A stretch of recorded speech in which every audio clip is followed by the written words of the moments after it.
Hello everyone and welcome to my The Young and the Restless official channel. I hope everyone is having a wonderful day. Before we begin, please hit the subscribe button and give this video a thumbs up. Wednesday, February 25th, 2026. Today on The Young and the Restless, Sienna returns in time for Matt's release. Devon tears into Kane and Sharon tries to manipulate Phyllis. On the Kane train, Ashby leaves a message for Amanda to call him and then flashes back to Victor telling him to fix this or he'll never see his family again. On cue, Devon walks in and asks where Lily and the twins are. Devon tears into Kane, who insists they're fine but repeatedly refuses to tell him more. Ashby finally erupts, saying he's spending every minute of every day trying to find them. He would never ever let anything happen to them. Devon fumes that Ashby is telling him nothing.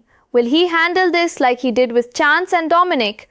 He demands Kane tell him who's behind his. Ashby warns if he does, they may never see them again. Devon, in turn, warns if anything happens to Lily and the twins, he will rain hell down on Kane. At the ranch, Nick rants about Matt Clark going free. Victor warns that he's disappeared since being released. He doesn't think he'd show his face in Genoa City. Nick's rage blossoms. He's heard all of this before. Knocking a chair over, he screams that no one he cares about is safe. Why? Victor calls security, not for Nick, as his son spouts off about this being the last thing Sharon needs given what's going on with Mariah. Victor raises an eyebrow as Nick agonizes over his leg whilst chewing him out for not letting him take care of Matt previously. Nick keeps ranting and gritting his teeth for emphasis. This is gonna end and it's going to be me who does it. Nikki's jaw drops as she comes downstairs to Nick storming out. She and Victor fret about their son. He promises to take care of Clark before anyone else can get to him. At Crimson Lights, Sharon asks Phyllis if stealing Newman was worth alienating everyone, including her son. The redhead is thrilled to have stuck it to Victor and is sure Nick and her kids will get over it. If Daniel can forgive Sharon for framing him for Heather's death, he'll forgive her too. Disgusted by the comparison, Sharon shouts that Red should be ashamed. After a timeout, they pick things up with Phyllis accusing Sharon of piling on. Sharon insists she's just a concerned friend and reminds her of the bond they forged whilst locked up. She brings up the rage she felt toward Matt Clark and guesses Phyllis felt the same about the Newmans. Red looks amused as Sharon croons that she can help her right this wrong. Phyllis accurately accuses Sharon of trying to get in her head, and it's actually working until Snarly Nick interrupts and starts in on Phyllis, who then accuses them of tag-teaming her. Nick fumes that the Summers conglomerate, because we love musical company names on this soap, will not survive. They'll crush her. Phyllis smirks that she won't relinquish Newman Enterprises and trots out. Sharon tells Nick she was getting through to Phyllis when he wrecked it. Nick rants at her too. Sharon worries about his pain. Nick has bigger things to worry about. Matt Clark is back. Surprises galore at the outdoor cafe. Noah's stunned when Sienna appears and kisses him. She's moving to Genoa City to be with him, but foreshadows trouble when she asks if he's sure his parents will be okay with this. Noah explains they're focused on the drama surrounding Newman Enterprises. As Sienna agonizes over the cold, Noah gets a riddle from an unknown texter. What do Genoa City, Hollywood and hell all have in common? Just then Sienna's phone rings. It's Detective Burrow. As Noah continues the text exchange, she takes the call and looks horrified. On the Kane train, he's on the phone, telling Amanda to keep working on the plan he laid out for her. When Phyllis arrives, smirking, "You wanted to see me?" She got his messages about wanting to hook up personally. He insists he admires her for pulling this off. Grinning, they size each other up. Noting that she saw Devon leaving, Phyllis guesses that Victor hasn't released Lily. She's sure Kane's lying to her to try and get her into bed to turn the tables on her. Dropping the facade, Kane tells her she's the only one who can turn this around for him. At Crimson Lights, Nick's gone caveman as he tells Sharon that Matt always games the system. "I cannot allow anyone else to take care of this." She asks what he'll do. Nick's going to put his ass in the ground. Sharon asks how he'll find Clark. Nick doesn't want her to worry her head about that. In the past, they were the target. This time, he is. At the ranch, Nikki tells Victor that Victoria is hoping to convince Summer to side with them against Phyllis. He doesn't like this idea given it could interfere with his plan. What he has planned with Kane will work out. Nikki wants more details, but he merely grunts that she'll soon find out. At the outdoor cafe, a panicked Sienna tells Noah that Matt's been released. He's not done with us. On the Kane train, Phyllis refuses to help him save his family from their kidnapping vacation. His oversized security guard stops her from leaving. She asks Kane what he expects to gain from this. Ashby intones, "I expect you to give me what I want." The morning in Genoa City opens with a storm of tension as the city braces for shockwaves that no one saw coming. On the horizon, Sienna steps back into the chaos just in time for Matt's release, a moment that immediately sends ripples through every life connected to him. Emotions are raw, unfiltered as old wounds and new dangers collide in ways that feel dangerously combustible. On the private Kane train, the air is thick with anxiety. Devon bursts in, eyes burning with desperation, demanding to know the whereabouts of Lily and the twins. Kane, composed but evasive, insists that they are safe, but every answer he gives only sharpens Devon's fury. Every second that passes feels like a lifetime. Ashby, his hands trembling, finally loses his calm. His voice breaks the tension, raw and urgent. "I'm spending every waking moment trying to find them," he snaps. "I would never ever let anything happen to them." But Devon, consumed by the storm of his own fear and fury, refuses to accept anything less than the truth. He presses, threatening to handle the situation the same way he did with Chance and Dominic. Ashby's warning cuts through him like a blade. Tell him now and they may never see their family again. Devon's jaw tightens, his warning is thunderous, his promise of vengeance unmistakable. If anything happens to Lily or the twins, Kane will pay, devastatingly, mercilessly. Meanwhile, at the ranch, another storm is brewing. Nick's anger is like wildfire, consuming the room as he rants about Matt Clark walking free. Chairs topple as he screams, his voice raw with desperation and rage. "Why?" he cries, the question echoing through the halls. No one he cares about feels safe in this city, and every memory of past failures comes crashing back. Victor stands stoically beside him, eyes sharp, mind calculating. He warns that Clark has vanished since being released and wouldn't dare show his face in Genoa City. But Nick's fury blossoms uncontainable. He chews over his own limitations, his teeth gritted, promising himself and anyone listening that this time he will take matters into his own hands. Nikki arrives, jaw dropping at the intensity of her son's storm, and together with Victor, they watch as Nick storms out, determined, resolute, ready to confront the chaos head-on. Across town, at Crimson Lights, the tension turns into psychological warfare. Sharon corners Phyllis with calculated precision, questioning if the thrill of stealing Newman was worth alienating everyone, even her own children. Phyllis beams, thrilled by the victory she's carved from Victor's empire, confident that her family will forgive her. Sharon, disgusted, lashes out, her voice sharp, accusing Phyllis of shamelessness.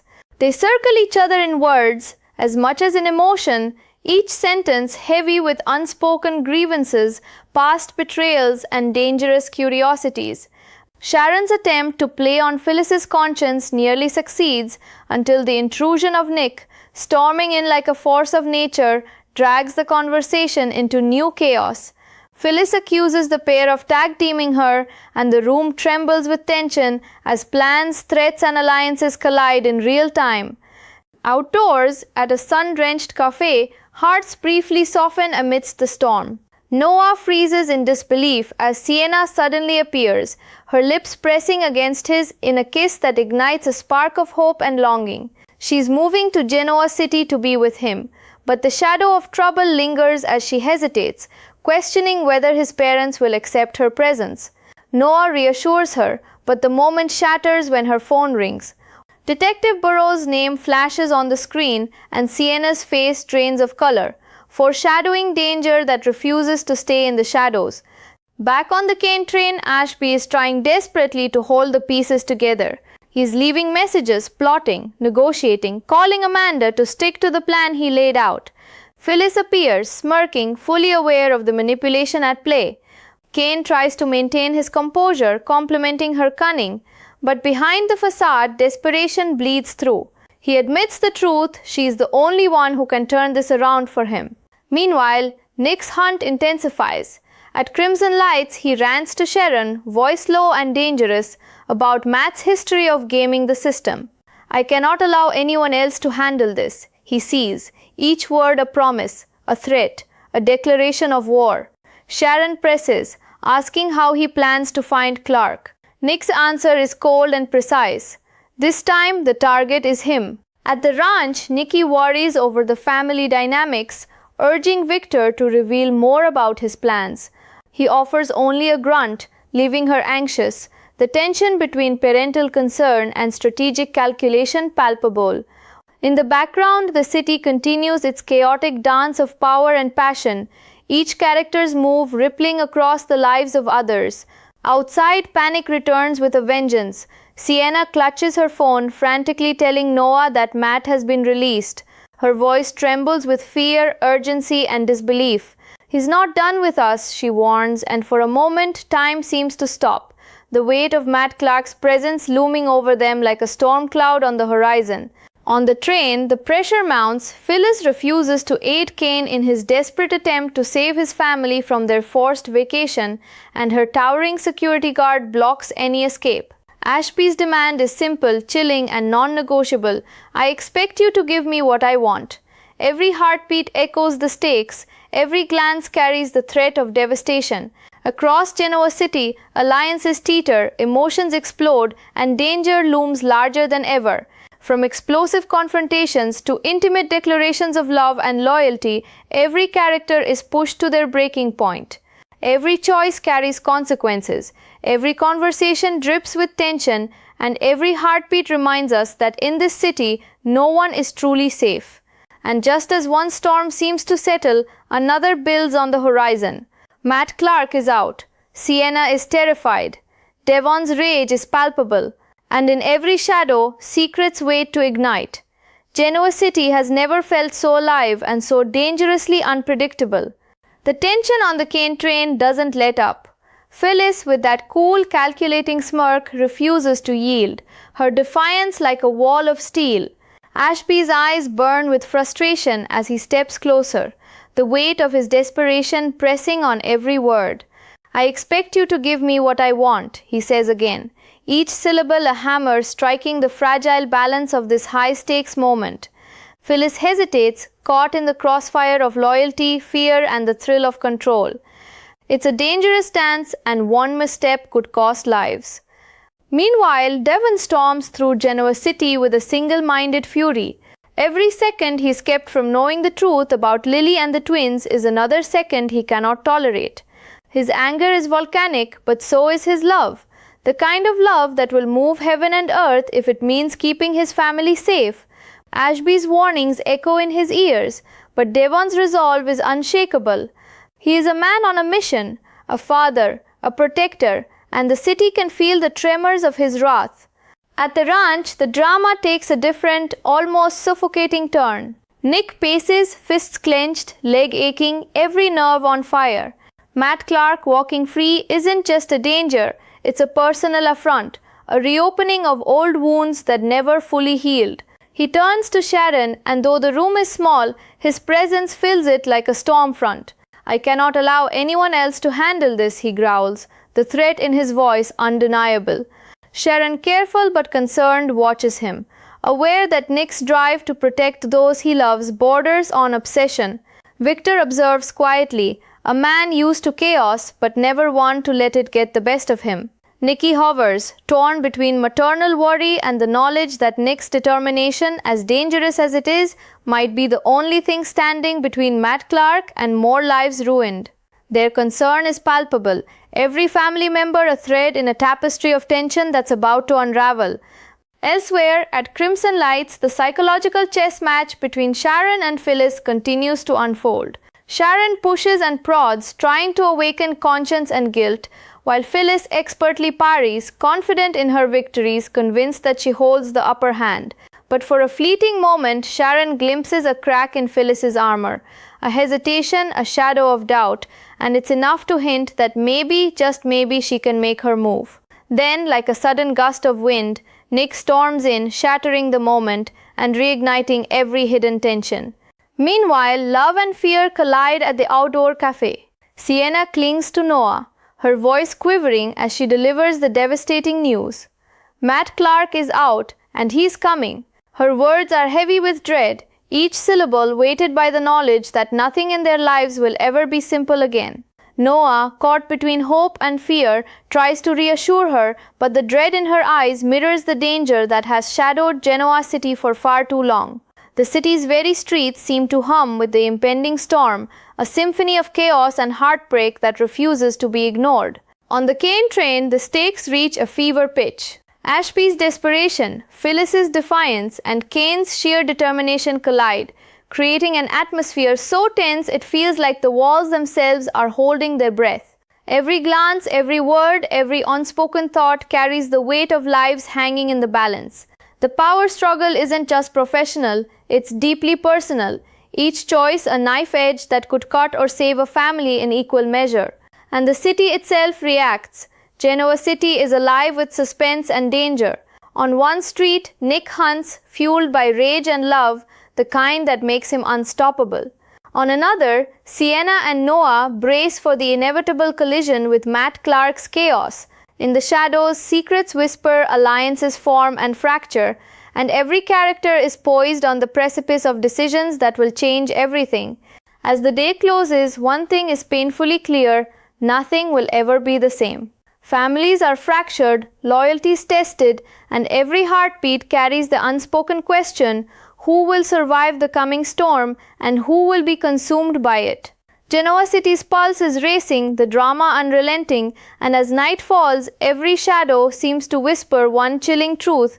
In this city, safety is an illusion, and love and danger are inseparable. The stage is set, the players are in motion, and the city waits with bated breath. Matt Clark is out, Devon is furious, Kane is desperate, Nick is relentless, Sienna is terrified. And as the threads of deception, loyalty, and revenge intertwine, one thing is certain: Genoa City is on the edge of a storm, and when it hits, no one will come out unchanged.